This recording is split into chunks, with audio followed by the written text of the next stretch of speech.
Hello दोस्तों, एक बार फिर से आप सभी लोग का अपने online learning platform next anchor पर मैं सुरेश सर हार्दिक स्वागत करता हूं। तो हम लोग ज्योमेट्री के प्लेन पोर्शन को शुरू किए थे, जिसमें आज ज्योमेट्री के प्लेन पोर्शन का ये लास्ट क्लास होने वाली है, जिसमें हम आपको सारे क्वेश्चन जो कि कुछ इंपॉर्टेंट क्वेश्चन बच गए थे उन क्वेश्चन को डील किया जाएगा, जो आपके एग्जाम ऑफ पॉइंट व्यू से वेरी वेरी इंपॉर्टेंट होने वाला है। तो ये सेशन आपके लिए वेरी यूजफुल होने वाली है, क्योंकि आपकी एग्जाम करीब है और उसको देखते हुए ये सारे क्वेश्चन आपके लिए बहुत यूजफुल होने वाला है। तो आइए इस सेशन को शुरू करते हैं बिना कोई टाइम व्यतीत किए हुए। फिर मेरे पास पहला क्वेश्चन है कि a variable plane is at a constant distance p। बात को समझते चलेंगे धीरे धीरे, क्या कह रहा है। A variable plane is at a constant distance p from the origin and cuts the coordinate axis in a B, C, so that locus of the centroid of a tetrahedron OABC is 1 upon x square plus 1 upon y square plus 1 upon z square is equal to 1 upon p square। देखिए, इस question को करने से पहले हम बातों को समझेंगे। इसमें कुछ नए नए वर्ड आए हैं, जिस वर्ड की जानकारी आपको बखूबी होना कंपलसरी है। जैसे में G and cuts the coordinate axis A B C then so that the centroid. ये अब ये सेंट्रायड क्या होता है, पहले हम डील करेंगे कि व्हाट इज द सेंट्रायड। अब देखना किसी चीज का सेंट्रायड कैसे निकाला जाता है। जैसे मैं आपको एक पॉइंट दे दूं, एक पॉइंट दे दूं ए। बेटा एक पॉइंट ए आपको दिया मैं, x comma Y sorry x1 comma y1 comma z1, और एक पॉइंट आपको मैं दिया b x2 comma y2 comma z2। ठीक, अगर मैं इन दो पॉइंट का आपको सेंट्रायड पूछूं, क्या पूछूं, सेंट्रायड, तो सेंट्रायड कैसे निकाला जाता है। सेंट्रायड निकालने का तरीका होता है कि जितने पॉइंट हैं सारे पॉइंट को आप ऐड करेंगे एंड नंबर ऑफ पॉइंट से डिवाइड करेंगे। जैसे लाइक एज अगर यहां पे मेरे को सेंट्रायड निकालना होता तो क्या आता, x1 प्लस x2, एक और point x1 plus x2 upon में 2, y1 प्लस y2 अपॉन में 2, z1 प्लस z2 अपॉन में 2। ठीक है, यानी जितने पॉइंट होंगे सारे को आपको ऐड करना है और नंबर ऑफ पॉइंट से क्या करना है, ऐड करना है। x वाले को ऐड करना है, y वाले को ऐड करना है एंड z वाले को ऐड करना है। ओके, क्लियर बातें इतनी। जैसे मैं इसको एक पीस पे आपको समझाता हूँ कि सेंट्रायड होता क्या है, देन हम आगे चलेंगे। कोई घबराने वाली बात नहीं है, आराम से आना ही चाहिए पहले। ठीक है, बात को समझते हैं बेटा।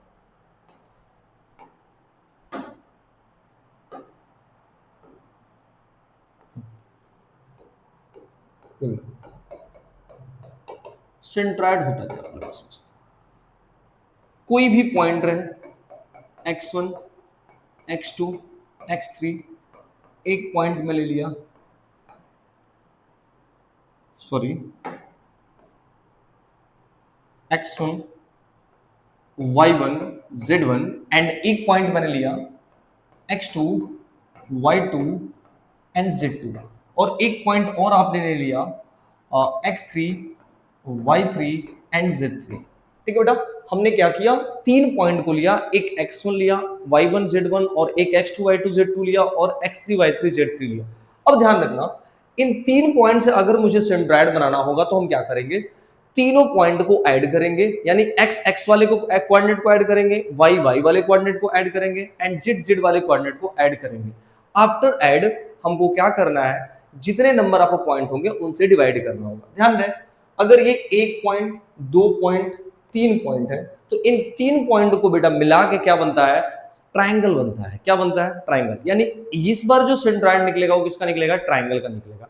और यही अगर आप चार पॉइंट को बनाते हैं तो टेट्राहेड्रन बनता है। क्या बनता है, टेट्राहेड्रन। ठीक है, तो यहाँ पे अगर मेरे को सेंट्रायड फाइंड करना हो तो सेंट्रायड क्या होगा बेटा, centroid x1 plus x2 plus x3 upon में हाउ मच, कितने x थे, एक दो तीन, 3, y1 plus y2 plus y3 upon में 3 and z1 plus z2 plus z3 upon में 3। आई होप अब आपको सेंट्रायड निकालने में कोई भी प्रॉब्लम परेशानी नहीं होगी। इजी मैटर है, जितने पॉइंट होंगे सारे पॉइंट को एक्स वाले को ऐड करना है एंड नंबर ऑफ पॉइंट से डिवाइड करना है, and similarly for Y and similarly for the Z. I hope आपको ये बातें अच्छे से क्लियर हो गई होंगी कि हम सेंट्राइड को कैसे फाइंड आउट करेंगे। सेंट्राइड को फाइंड आउट करने का यही तरीका है, ठीक है, कोई दिक्कत कोई परेशानी नहीं है आपको। चलते हैं फिर हम अपने टॉपिक पे, जो हमें एक क्वेश्चन दिया है हम उसको पढ़ते हैं। आते हैं क्वेश्चन पर। क्वेश्चन आपके साथ पढ़ा है, ये क्या कह रहे हैं बात को समझना। कह रहे हैं a variable plane is at a constant distance p from the origin and cuts the coordinate axis in a b c so that the locus of the centroid of a tetrahedron OABC 1 upon x square plus 1 upon y square plus 1 upon z square is equal to 16 upon p square। ठीक है, एक चीज पहले तो मैं एक axis बनाता हूं, फिर बाद में आपको बातें समझ में आएंगी, ठीक है। ये रहा बस, ठीक है, ये आपके पास है y और ये है आपके पास x और ये है आपके पास z और ये एक ओरिजिन जिसका नाम हम ओ रखेंगे। ओके, इतनी बातें। अब इन्होंने क्या बोला है कि कोई एक वेरिएबल प्लेन है is at a constant distance p, उसका जो डिस्टेंस है वो कितना है p है, कहां से, ओरिजिन से। अच्छा अच्छा अच्छा, and cuts the coordinate axis in ABC. देखो एबीसी सपोज किया ये ए पे कट किया और ये वाला कट किया बी पे और ये वाला कट किया सी पे, इनको ज्वाइन करने पर एक मेरे पास ये जो फॉर्म हुआ एक प्लेन फॉर्म हुआ, ठीक है। इसी वेरिएबल प्लेन का मुझे लोकस बताना है, ठीक है, यही वेरिएबल प्लेन है, एक एक्स एक्सिस एक वाई एक्सिस और एक जेड एक्सिस। अब ए बी सी पे कट किया, यानी एक ए पर एक बी पर एक सी पे। अच्छा, एक चीज आपको ये भी पता है कि अगर इन्होंने ए पे कट किया तो इसका कोऑर्डिनेट सपोज कर ले रहे हैं ए 0 0, ठीक है, इसका कोऑर्डिनेट कितना हो बेटा 0 b 0, ओके, इसका कोऑर्डिनेट कितना होगा 0 0 एंड c होगा, ओके, ठीक है। यानी कोई एक वेरिएबल प्लेन है, एक्स एक्सिस पे पॉइंट ए पे कट किया है, वाई एक्सिस पे पॉइंट बी पे कट किया है एंड जेड एक्सिस पे जो पॉइंट पे कट किया वो किस पे किया है, सी पे कट किया है। तो जो ए का कोऑर्डिनेट है वो a, 0, 0 है एंड जो b का कोऑर्डिनेट है वो 0, b, 0 है एंड जो z का यानी c पे जो कोऑर्डिनेट है वो कितना है 0, 0, c। हाँ बेटा, यहाँ पे अगर x कट किया है तो केवल x का कोऑर्डिनेट आएगा, बाकी सब 0 होगा। यहाँ पे y पे कट है तो केवल y का कोऑर्डिनेट आएगा, बाकी सब 0 होगा। सिमिलरली z पे कट करेंगे तो केवल z का कोऑर्डिनेट आएगा, बाकी सब क्या होगा 0 होगा। अब ध्यान रहे, ये वेरिएबल प्लेन जो है वो कांस्टेंट डिस्टेंस से p पे, कितने पर है p पे। अब आपको एक चीज याद होगा, इस फॉर्म के इस टाइप के प्लेन को जो कोऑर्डिनेट एक्सिस को कट करता है हम उसको equation of a plane in intercept form बोलते हैं। क्या बोलते हैं, equation of a plane in intercept form. तो उसी से हम बस कहानी को आगे लेके चलेंगे। देखना थोड़ा सा इसको मैं ऊपर ले लूं, कोई दिक्कत परेशानी नहीं होगी। ओके बस, तो लेट करते हैं, let equation of a plane, equation of a plane in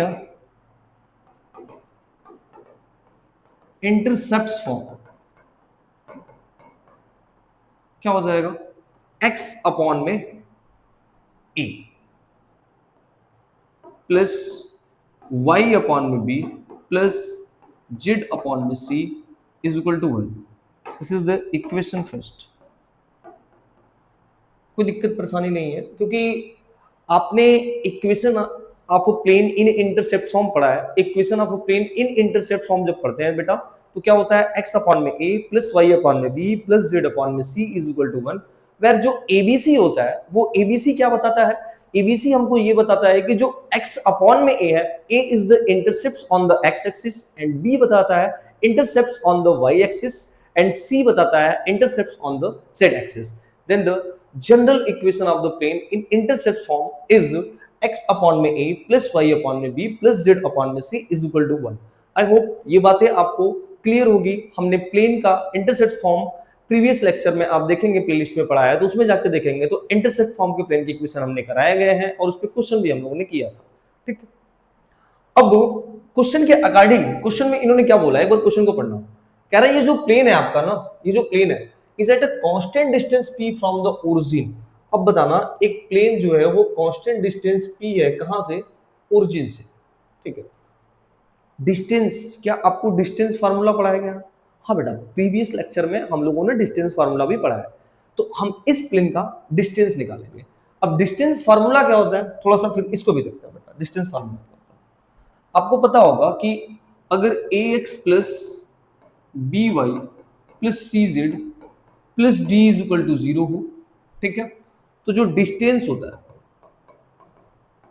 distance from origin, distance जो फ्रॉम ओरिजिन से होता है, इज इक्वल टू, जो इसमें कांस्टेंट टर्म होता है उस टर्म को लिया जाता है d अपॉन में और कोफिशिएंट से डिवाइड किया जाता है a square plus B square plus C square. फिर से समझना कैसे डिस्टेंस निकाला जाता है, ओरिजिन से। कहां से? ओरिजिन से।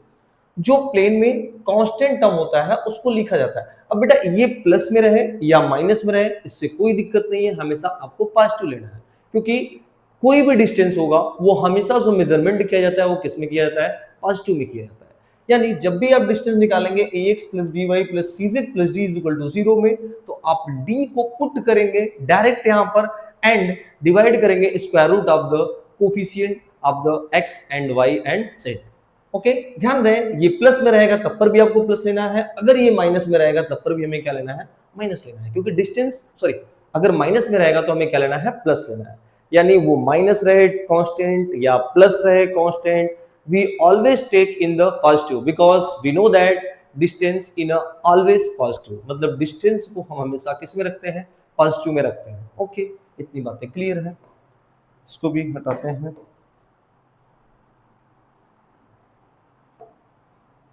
आते हैं टॉपिक पे अपने। हाँ, यहाँ पे अब इसको समझना, ठीक है। अब ठीक है, तो let P is the distance of a plane from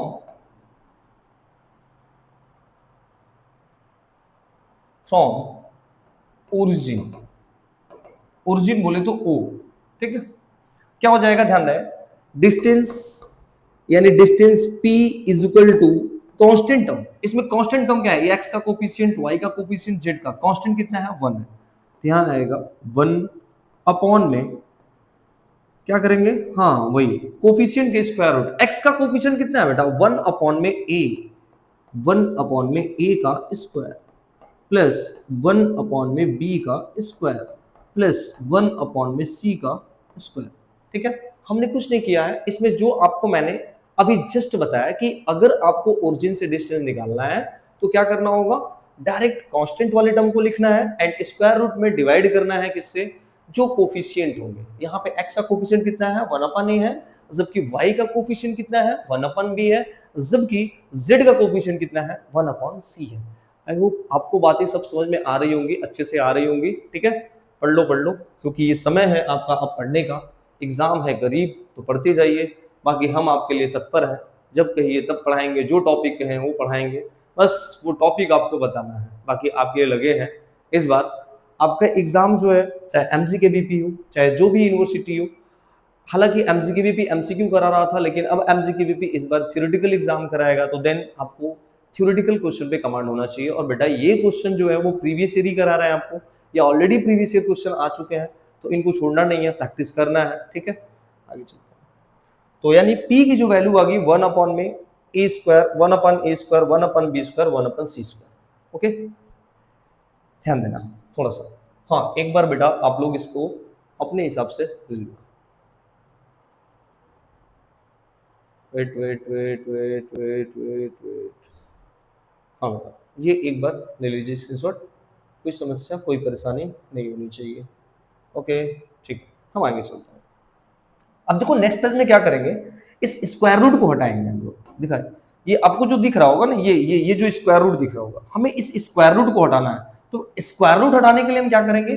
square root हटाने के लिए दोनों तरफ क्या करेंगे? स्क्वायर करेंगे। तो दोनों तरफ स्क्वायर करेंगे तो पी स्क्वायर हो जाएगा, और इधर से स्क्वायर रूट क्या हो जाएगा? गायब हो जाएगा। तो हम नेक्स्ट पेज पे करते हैं। स्क्वायर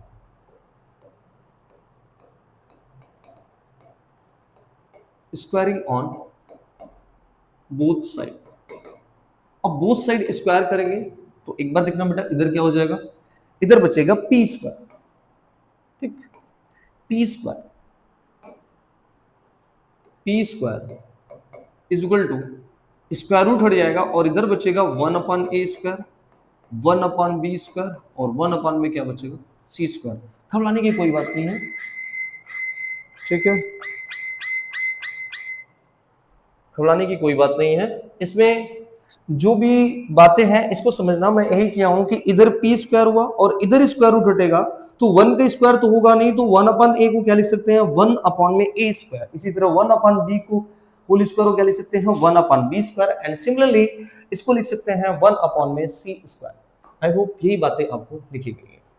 इतनी बातें क्लियर है।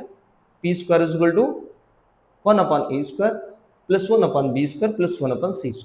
ठीक है, अब क्वेश्चन में क्या बोला था, एक बार फिर से हम क्वेश्चन के पास चलते हैं, है ना। हमको जो बताना है वो बेटा क्या बताना है, locus of the centroid of the tetrahedron. ये locus of the centroid of a tetrahedron OABC। अब OABC से मुझे सेंट्रॉइड निकालना है। क्या निकालना है, सेंट्रॉइड। तो ध्यान रखना, आपके पास क्या है, 1 पॉइंट, 2 पॉइंट, 3 पॉइंट और O ओरिजिन है, यानी ये चौथा पॉइंट हो जाएगा 0,0। इन चारों पॉइंट का मुझे क्या निकालना है, सेंट्रॉइड निकालना है। ठीक है, आगे चलते हैं। तो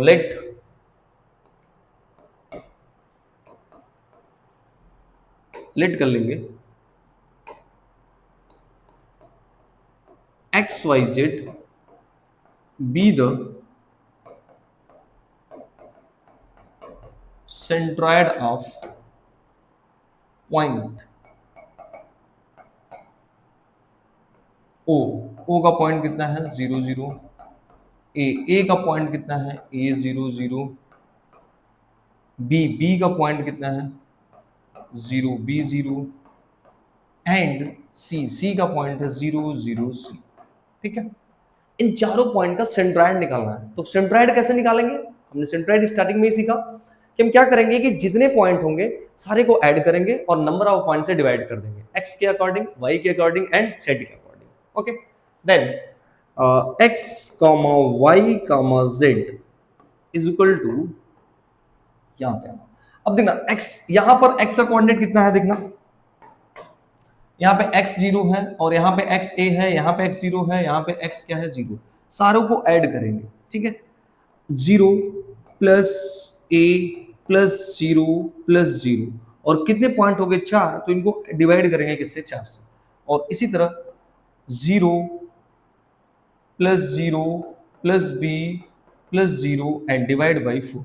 similarly 0 plus 0 plus 0 plus c upon में 4। ठीक है, और डिवाइड होने के बाद ये क्या आ जाएगा, X Y Z is equal to, इनको ऐड करेंगे 0,0 यानी a/4 आएगा और यहाँ पे आएगा b/4 और यहाँ पर आएगा c/4।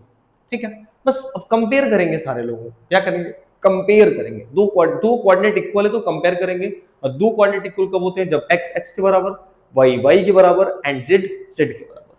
तो यहाँ पे क्या आ जाएगा, implies that x is equal to a/4।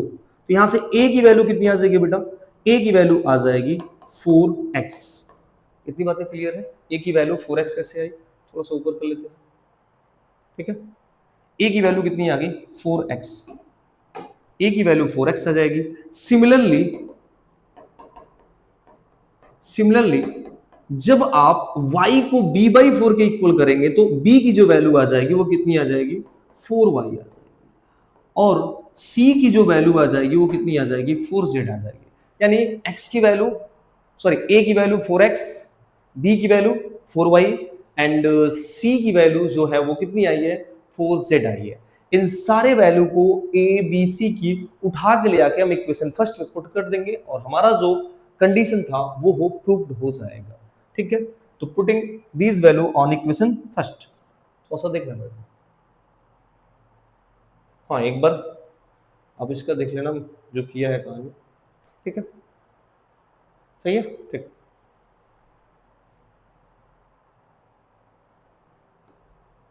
Put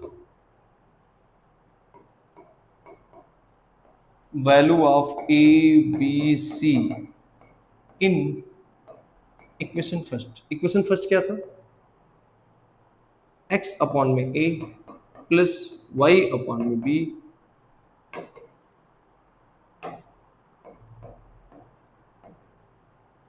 plus sorry equation first, एक मिनट, जो प्रूव करना है वो हमें क्या करना है, थोड़ा सा पीछे अच्छा, जो पुट करना है वो 16 अपॉन में पी स्क्वायर पुट करना है, ठीक है ओके। तो हम जो पुट करेंगे बेटा इक्वेशन फर्स्ट में नहीं, इक्वेशन फर्स्ट में पुट करने से नहीं आएगा, देन आप आ जाओ इसको बनाओ, ये इक्वेशन कहाँ गया, हाँ प्यारा सा इक्वेशन यहाँ पे, इसको इक्वेशन 2 बना देते हैं। हम जो पुट करेंगे इक्वेशन सेकंड में पुट करेंगे, क्योंकि सेकंड में पुट करने से ही अपना कंडीशन प्रूव होगा, ठीक है, क्योंकि उन्होंने प्रूफ में देखो पी स्क्वायर लगाया, तो पी स्क्वायर तभी आएगा जब हम इसमें पुट करेंगे, ओके क्लियर बात है इतनी, ठीक है। तो पुट इन इक्वेशन 2, यहाँ पे पुट इन इक्वेशन 2। अब 2 आपका क्या है, P square is equal to 1 upon में 1 by X square plus 1 by Y, sorry 1 upon में ए स्क्वायर 1 अपॉन में B square plus 1 upon C square. तो P square is equal to 1 upon में A की वैल्यू कितनी आई है 4x, तो यहाँ पे रखेंगे 4x के स्क्वायर करेंगे तो कितना हो जाएगा 16x स्क्वायर, यहाँ पे 4y रखेंगे तो क्या हो जाएगा 16y स्क्वायर, 1 में जाएगा ना, सॉरी 1 अपॉन में ए की जगह पे कितना है 4x, यहाँ पे रखेंगे तो कितना हो जाएगा 16x स्क्वायर, प्लस बी की जगह पर रखेंगे तो 16y स्क्वायर, प्लस सी की जगह पर रखेंगे तो कितना हो जाएगा 16z स्क्वायर। अब एक चीज देखना कि ये x 1 upon x square 1 upon Y square 1 upon Z square की ये वैल्यू है, ठीक है। अब आपको करना क्या है कि जो ये 16 नीचे से कॉमन आएगा, मेरी बात समझना, ये जो 16 आएगा वो नीचे से क्या आएगा कॉमन आएगा, तो इस 16 को कॉमन लेने के बाद कहां भेज दिया जाएगा ऊपर, ठीक है।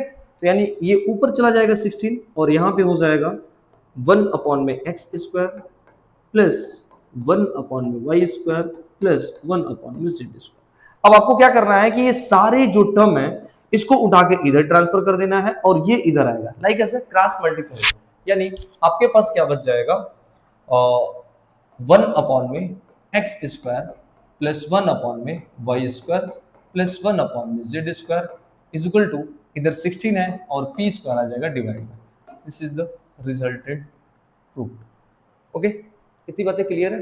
हाँ बेटा यहां से देखो क्या किया गया है, 16 नीचे कॉमन आएगा और ये कॉमन उठ के कहां चला गया 16 ऊपर चला गया, और 1 upon x square 1 upon Y square 1 upon Z square कैसे रखा, क्रॉस मल्टीप्लाई किया, ये ब्रैकेट पूरा इधर ट्रांसफर हो गया और पी स्क्वायर मल्टीप्लाई में था इधर आ गया, पी स्क्वायर डिवाइड हो गया और आपकी बातें क्या हो गई प्रूफ हो गई।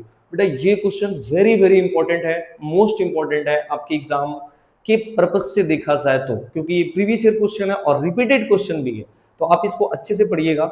मैंने अच्छे से टॉपिक को आपको समझाया, आई होप ये क्वेश्चन आपको क्लियर हुआ होगा, देन आगे चलता है, ठीक। हाँ next question, a variable plane is at a constant distance p from the origin and cuts the coordinate axis abc, same question एकदम लैंग्वेज बोल रहा है, बात को समझना। a variable plane is at a constant distance p from the origin and cuts the coordinate axis at abc so that the locus of a triangle, इस बार ध्यान रखना टेट्राहेड्रन नहीं ट्रायंगल बोला है, टेट्राहेड्रन यानी 4 पॉइंट, ट्रायंगल यानी कितने point, केवल 3 पॉइंट रहेंगे। अब locus of a triangle क्या, so that the locus of the, एक minute, so that the locus of a centroid of a triangle, बेटा यहाँ पे मिस्टेक है थोड़ा सा, इसको कर लेना, ये होगा centroid of a triangle ना, ध्यान दे, so that the locus of a centroid of a triangle ABC is 1 upon x square plus 1 upon Y square plus 1 upon Z square is equal to 9 upon में P square. इस question को एकदम चुटकियों में लगाएंगे, जैसे पीछे किया गया था वैसा, बस इस क्वेश्चन में चेंज क्या हुआ है, हर काम आपको सेम करना है, बस वहां पे आपने 4 पॉइंट लेके सेंट्रोइड निकाला था, यहाँ पे कितना पॉइंट लेंगे 3 पॉइंट लेके निकालेंगे, ठीक है। तो सेम फिगर जाएगा अपने पास, एक रफली बना लें, ये z हो गया, ये x हो गया, ये y हो गया। x को आपने a पे कट किया, y को आपने b पे कट किया, z को आपने c पे कट किया, और इसको हम क्या कर रहे हैं, ज्वाइन कर दे रहे हैं। ठीक है, ये एक प्लेन बन गया। अब इसका कोऑर्डिनेट ले लेता हूं a, 0, 0, और इसका पॉइंट होगा 0, b, 0, और इसका होगा 0, 0, c। ठीक, क्लियर वैल्यू। तो बस इंटरसेप्ट्स का एक प्लेन का इक्वेशन ले लेते हैं। ठीक है, equation of a plane. Equation of plane कितना हो जाएगा, x अपॉन में a प्लस y अपॉन में b प्लस z अपॉन में c is equal to 1। Equation first. ठीक है, सेम कहानी एकदम, लॉजिक कोई इसमें नहीं है। ठीक है, अब उन्होंने क्या बोला है कि एक p कांस्टेंट डिस्टेंस है, कहां से, ओरिजिन से, तो डिस्टेंस भी निकाल दें। ठीक है, तो डिस्टेंस फ्रॉम ओरिजिन क्या लिखेंगे, p is equal to constant term को डायरेक्ट लिखो और रेशियो में डिवाइड करो किसको, 1 अपॉन में a स्क्वायर प्लस 1 अपॉन में b स्क्वायर प्लस 1 अपॉन में c स्क्वायर। बस क्या करेंगे, रूट को हटाया जाएगा, और रूट को हटाने के लिए हम क्या करेंगे, squaring on the both side. एकदम सेम चल रहा है पिछला क्वेश्चन, ध्यान रहे, अभी चेंज कहां होगा, सेंट्रोइड पे। तो स्क्वायरिंग ऑन बोथ साइड क्या हो जाएगा, P square is equal to 1 upon में ए स्क्वायर, 1 अपॉन में बी स्क्वायर, 1 अपॉन में C square. Equation 2, let X Y Z be the centroid of A, a, 0, 0, और b कितना है, 0, b, 0, और c क्या है, 0, 0, c। ठीक है, यहाँ पे केवल 3 पॉइंट का हमें वो सेंट्रॉइड पूछा है, तो हम 3 पॉइंट का ओनली इसको सेंट्रॉइड बताएंगे। तो सेंट्रॉइड इसके लिए क्या हो जाएगा, x, y, z। Sir x से x को ऐड करिए, a 0 0 ऐड करिए, a को ऐड करेंगे, 0 0 0 ऐड करेंगे तो ऊपर a होगा, और कितने से डिवाइड होगा, 3 से, यानी यहां पे आएगा a प्लस 0 अपॉन में 3, 0 प्लस b प्लस 0 अपॉन में 3, 0 प्लस c अपॉन में क्या हो जाएगा, 3। हाँ बेटा, x x x सारे ऐड करो, y y y सारे ऐड करो, z z z सारे ऐड करो, जितने नंबर ऑफ पॉइंट है उतने से डिवाइड। यानी x y z की जो वैल्यू आ गई वो a बाई 3 आ गई, और यहाँ पे b बाई 3 आ गई, और यहाँ पे आ गया c बाई 3। अब आप क्या करेंगे, बातों को कंपेयर करेंगे जैसे पीछे कंपेयर किया था। तो जब आप कंपेयर करेंगे बेटा, तो ध्यान रखना, जब आप कंपेयर करेंगे तो x को a बाई 3 से कंपेयर करेंगे तो क्रॉस मल्टीप्लाई होगा, a की वैल्यू कितनी मिलेगी, 3x मिलेगी, यानी a की जो वैल्यू मिल गई वो 3x मिल गई, और b की कितनी मिलेगी बताना। इसको इससे कंपेयर करेंगे तो b by 3 is equal to y, 3 जाएगा इधर y के साथ मल्टीप्लाई करेगा, b की वैल्यू कितनी आ गई, 3y, एंड c की वैल्यू इस तरह इसको कंपेयर करेंगे, ये z के इज इक्वल टू, और ये 3 जाएगा z पे मल्टीप्लाई होगा, c इज इक्वल टू कितना आ जाएगा, 3z आ जाएगा। ठीक है, हेलो हेलो हेलो, इतनी बातें क्लियर हो रही है, हाँ तो बढ़िया से पढ़ो अगर क्लियर हो रही है तो। ठीक है, ए की वैल्यू निकल गई, बी की वैल्यू निकल गई, सी की वैल्यू निकल गई। ठीक है, अब ए बी और सी इन सारे वैल्यू को ले जाकर उठा के हम कहां रखेंगे, इक्वेशन सेकंड में। Okay, equation second, put value of A B C in third, sorry in second, put करेंगे P square is equal to, ध्यान है पहले लिख लेते हैं, 1 by A square plus 1 by B square plus 1 by C square, P square is equal to 1 upon A square, A की value कितनी है 3x, स्क्वायर करेंगे कितना हो जाएगा 9x स्क्वायर, प्लस यहाँ पे हो जाएगा 9y स्क्वायर, प्लस यहाँ पे हो जाएगा 9z स्क्वायर। ठीक, अब आप एक चीज देख रहे होंगे कि इसमें 999 नीचे डिनोमिनेटर में कॉमन होगा, तो ये 99 कॉमन लेके ये 9 कहां चला जाएगा, उठ के ऊपर चला जाएगा, यानी पी स्क्वायर की जो वैल्यू बचेगी वो कितनी बचेगी, 9 ऊपर चला गया और नीचे हो जाएगा 1 अपॉन में एक्स स्क्वायर प्लस 1 अपॉन में Y square plus 1 upon Z square. इतनी बातें क्लियर है। अब बस वही काम आप करेंगे, इस पी स्क्वायर का क्रॉस मल्टीप्लाई इधर करेंगे, इधर ट्रांसफर हो जाएगा और ये पूरा टर्म उधर हो जाएगा ट्रांसफर, यानी अपने पास बचेगा 1 अपॉन में एक्स स्क्वायर प्लस 1 अपॉन में वाई स्क्वायर। ध्यान देना 1 upon x square plus 1 upon Y square plus 1 upon Z square is equal to 9 upon में p square. Okay, this is the resultant proved according to the given question. Hence proved. Hence proved. मजा आया, मजा आया। अहो, बातें आपको सभी समझ में आ रही हैं और क्वेश्चन बहुत हार्ड नहीं होता है। अगर आपको कॉन्सेप्ट क्लियर हो, लॉजिक क्लियर हो, क्या करना है, हर बातें क्लियर हो, तो क्वेश्चन हार्ड नहीं होते हैं, लग जाते हैं। बस ध्यान रहे हमको रटना नहीं है, क्योंकि अगर हम रटेंगे तो बातें फंस जाएंगी। ठीक है, क्योंकि देख रहे हो क्वेश्चन में थोड़ी सी भी कहानी चेंज कर रही है तो पूरा मैटर चेंज हो जा रहा है।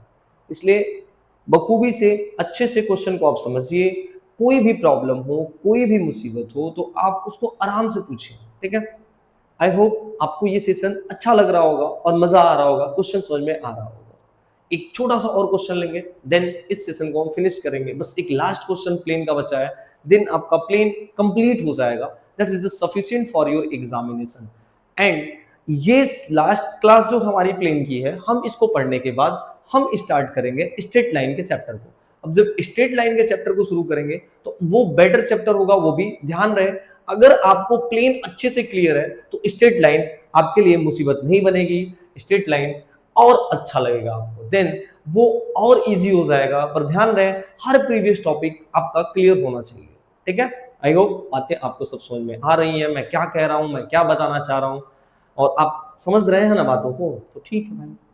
ठीक, इतनी बातें होगी। नेक्स्ट क्वेश्चन लास्ट, ओ इंपॉर्टेंट है। Find the equation of the plane passing through the point 3 -3 1 and normal to the joint point 3 4 -1 2 -1 5। ठीक, अब देखो पहले तो वो एक पॉइंट से पास कर रहा है। अब एक पॉइंट से पास करने का प्लेन का इक्वेशन आपको पता होना चाहिए। एक पॉइंट से पास करने का प्लेन का इक्वेशन क्या होता है, A X minus x1 B Y minus y1 C Z minus z1। ठीक है, इज इक्वल टू क्या होता है, 0 होता है। ठीक है, अब ध्यान दें, लेट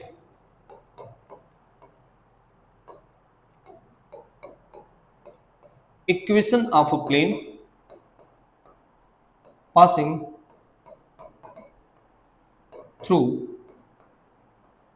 कौन सा पॉइंट है, 3 -3 1, पास करा दो भैया, ए एक्स माइनस x1 यानी 3 plus B Y minus y1, और ये ऑलरेडी माइनस में तो यहाँ पे क्या हो जाएगा +3 प्लस सी z माइनस 1 यानी z1 इज इक्वल टू क्या हो जाएगा 0। And this is the equation first.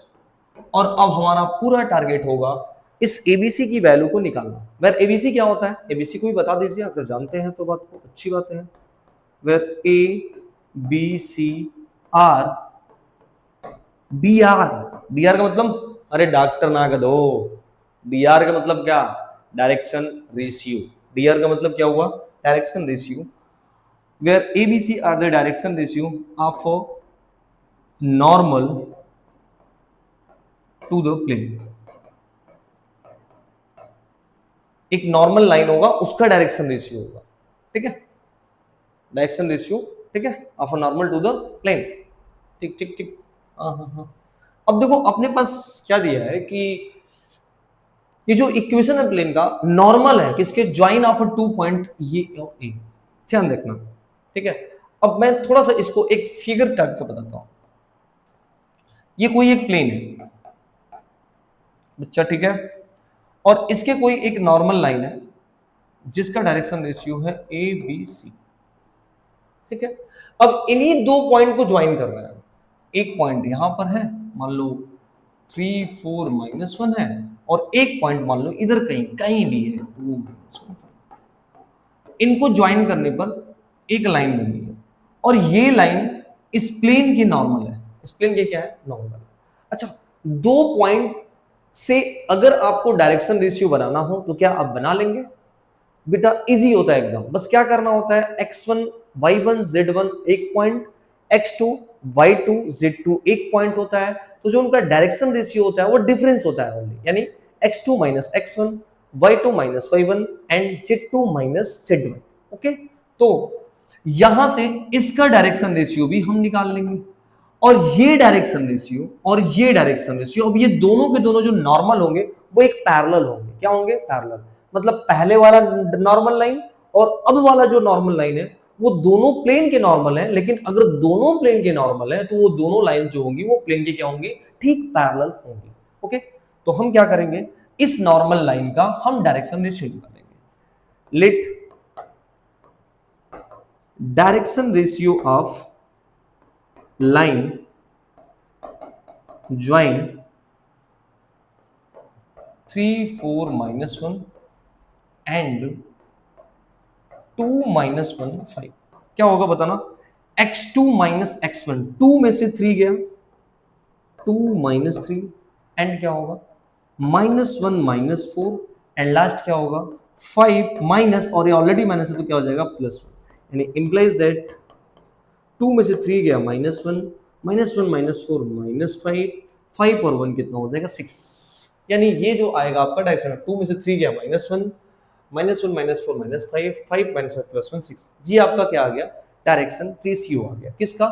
इस लाइन को ज्वाइन करने पर। अब ध्यान रहे, इसका नॉर्मल और ये नॉर्मल, अब आपस में ये दोनों नॉर्मल कैसे होंगे? पैरेलल होंगे। क्या होंगे? पैरेलल होंगे। यानी आगे चलते हैं और हम बताएंगे उनको। Since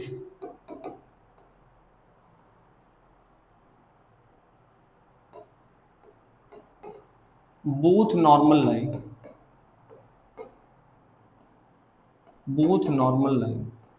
of a plane are parallel। अब अगर ये पैरेलल है तो पैरेलल का कंडीशन, तो पैरेलल का कंडीशन क्या होता है बेटा? पैरेलल का कंडीशन क्या होता है?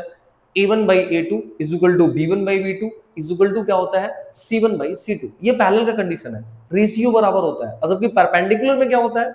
a1 a2 plus b1 b2 plus c1 c2 is equal to how much? 0।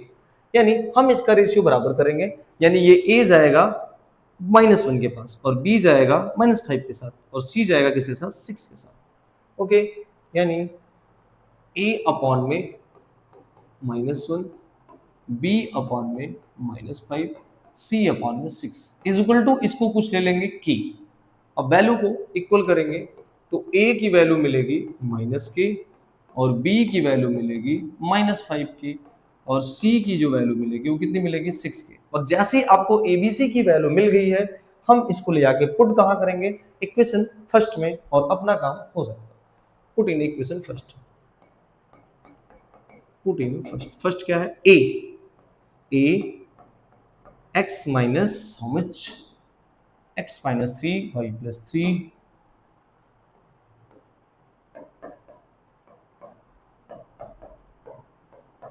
c z minus how much? x minus 3 y plus 3 c z minus 1 is equal to 0। Okay, यहाँ पे हो जाएगा z minus 1 is equal to 0। यही है ना second, इन सारे sorry first, इन सारे को लाके इसमें पुट करेंगे। a की वैल्यू कितनी है? -k, x -3 एंड b की वैल्यू कितनी है? -5k, y +3 एंड c की वैल्यू कितनी है? 6k, z -1 is equal to 0। ध्यान रहे, k कॉमन लेंगे और k उधर जाएगा, क्या हो जाएगा बेटा? 0 हो जाएगा। तो बस यहाँ बचेगा क्या? -1, यानी -x +3। इसको समझ लेना बेटा, मैं एक डायरेक्ट लाइन कर रहा हूँ। k और k को कॉमन लेंगे और इधर मल्टीप्लाई में उधर जाएगा 0 में, k का डिवाइड होगा तो क्या हो जाएगा? 0। तो बस बचेगा यहाँ पे माइनस, और यहाँ बचेगा -5 का मल्टीप्लाई होगा तो -5 और माइनस प्लस -15। और फिर 6 का z में मल्टीप्लाई होगा and -6 is equal to how much 0। अब आपके पास क्या बच गया -x -5y प्लस 6z। अब ध्यान रहे +3 -15 -6, देखो -15 और -6 को ऐड करेंगे कितना हो जाएगा -21 हो जाएगा। -15 -6 -21 और +3 को माइनस करेंगे क्योंकि -21 +3 कितना आ जाएगा -21 +3 करेंगे तो -18 आएगा। ओके हाँ पहले माइनस वाले को ऐड कर लो 15 और 6 कितना हो गया माइनस माइनस -20 हो गया। अब -21 में +3 यानी माइनस हो जाएगा प्लस माइनस तो 21 में से 3 जाएगा तो 18 बचेगा और माइनस का साइन ग्रेटर होगा तो क्या बचेगा -18 बचेगा। यानी यहाँ पे आपके पास आ जाएगा -18 इज इक्वल टू 0। अब जैसा कि एक रूल होता है इक्वेशन को अगर स्टैंडर्ड फॉर्म में लिखा जाता है तो इक्वेशन का जो x वाला टर्म होता है वो पॉजिटिव होना चाहिए। तो इसमें से हम नेगेटिव साइन को कॉमन ले लेते हैं। नेगेटिव साइन को कॉमन लेंगे तो यहाँ हो जाएगा x, बस साइन चेंज कर दीजिए माइनस का क्या हो जाएगा +5y एंड प्लस है तो ये क्या हो जाएगा -6z और 18 माइनस है तो क्या हो जाएगा +18 इज इक्वल टू 0। और अब ये माइनस उधर जाएगा 0 में हो जाएगा x +5y -6z +18 is equal to 0। This is the resultant equation according to the given equation या क्वेश्चन। एक बार देख लीजिए कोई डाउट कोई परेशानी हो तो ठीक है। हाँ हाँ ठीक है +3